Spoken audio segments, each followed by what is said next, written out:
স্ত্রীর কারণে যদি স্বামী কষ্ট পেয়ে থাকে তাহলে মিনিমাম 3টা মহা বিপদ স্ত্রীর জন্য বা সংসারের জন্য অপেক্ষা করছে।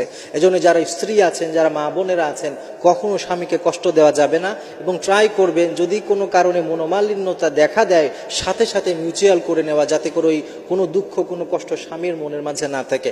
অনেক সময় একসাথে থাকতে গেলে ফ্যামিলির মাঝে একটু মনোমালিন্যতা, এটা খুব অস্বাভাবিক কিছু না, এটা খুবই স্বাভাবিক একটা বিষয়, কিন্তু অনেক সময় এটাকে যদি জিয়ে রাখেন আপনি, আপনাদের দুজনের মাঝে যদি মনোমালিন্যতা দেখা দেয় এবং এটা যদি অনেক দিন ধরে কন্টিনিউ চলতে থাকে, এরপরও আপনি যদি আপনার স্বামীকে কিংবা স্বামী স্ত্রীকে কাছে এসে যদি এটাকে সরি বলে বা কোনোভাবে এটাকে মিউচুয়াল না করে, তাহলে মারাত্মক 3টা বিপদ কিন্তু সংসারে দেখা দিবে। এর মধ্যে 1 নম্বর হচ্ছে, কোনো স্বামীকে যদি কোনো স্ত্রী কষ্ট দেয় আর এটা যদি কন্টিনিউ হতে থাকে, তাহলে ওই স্বামী দিনে দিনে গুনাহের দিকে ধাবিত হতে শুরু করে। অনেক সময় স্বামীর মনে যদি স্ত্রী কষ্ট দিয়ে থাকে, ওই স্বামীকে শয়তান ওয়াসওয়াসা করে, ওয়াসওয়াসা দিতে থাকে, কুমন্ত্রণা দিতে থাকে। এমনকি স্ত্রীর যদি কোনো খারাপ গুণ বা অতীতে অনেক খারাপ যদি কোনো বিষয় করে থাকে, কোনো দুঃখ দিয়ে থাকে, সেগুলো বারবার স্বামীর চোখের সামনে ফুটিয়ে দেখায় যে দেখো তোমার স্ত্রী কেমন, তোমার স্ত্রী ভালো না, তুমি বিকল্প চিন্তা করো কিংবা পরকীয়ার দিকে ঝুঁকো।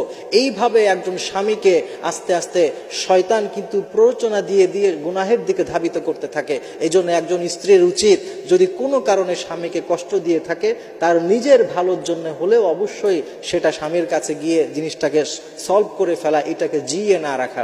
2 নম্বর আরেকটি বিপদ হতে পারে, সেটি হচ্ছে একজন স্ত্রী যদি স্বামীকে কষ্ট দিতে থাকে, তাহলে ওই স্ত্রীর জন্য জান্নাতে যাওয়ার পথটা কঠিন হয়ে যায়। প্রিয় মা এবং বোনেরা, এই বিষয়টা বুঝতে হবে, কারণ আমরা হাদিসের মধ্যে বহু হাদিস এমন আছে, আমরা দেখেছি স্বামীকে কষ্ট দিলে সেটার কি ভয়াবহ শাস্তি এবং সেটার কি পরিণাম, এ ব্যাপারে অনেক কথা হাদিসে আছে।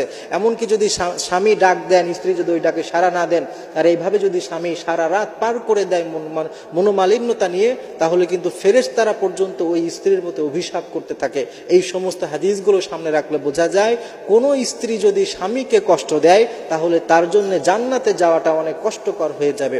আরেকটি বিষয়, আরেকটি বিপদ ঘটতে পারে, সেটি হচ্ছে কোনো স্ত্রী যদি স্বামীকে কষ্ট দেয়, ওই ঘর থেকে, ওই সংসার থেকে সব রকমের সুকুন, শান্তি, প্রশান্তি এইগুলো দূর হয়ে যাবে। প্রিয় ভাইয়েরা, প্রিয় বোনেরা, এটা মনে রাখবেন, কারণ আল্লাহ তাআলা পবিত্র কালামুল্লাহ মাজিদের মধ্যে স্বামী এবং স্ত্রীর যে বন্ধন, যে সম্পর্ক, এইটাকে মাওয়াদ্দাতা ওয়া রাহমা বলেছেন।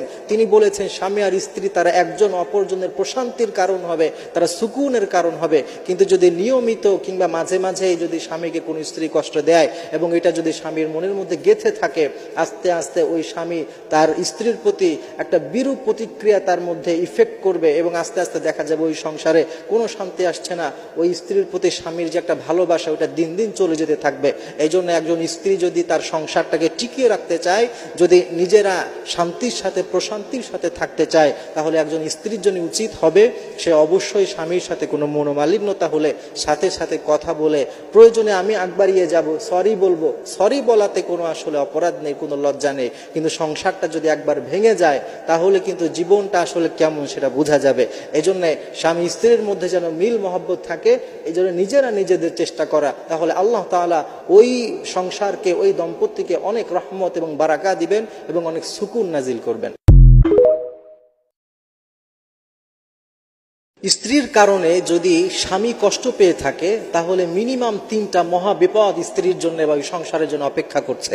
এজন্য যারা স্ত্রী আছেন, যারা মা বোনেরা আছেন, কখনো স্বামীকে কষ্ট দেওয়া যাবে না এবং ট্রাই করবেন যদি কোনো কারণে